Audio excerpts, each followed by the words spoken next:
you got it now, General? I have it. President? I have it. Yeah, so you'll see from page 2 of the judgment, this is what the judge says. This is an application in which the applicant, that you, seeks in terms of his amended notice of motion to interdict the second respondent, that's the National Commissioner then, from confirming or ratifying a decision taken by the third respondent, that's Lieutenant General Reed, to dismiss him and to declare unlawful and set aside disciplinary proceedings initiated against the applicant in terms of Regulation 9 of the SAPS disciplinary regulations.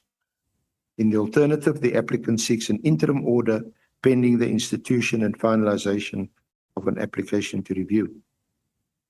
So this is where the judge summarizes your complaint, and which is what you indicated earlier.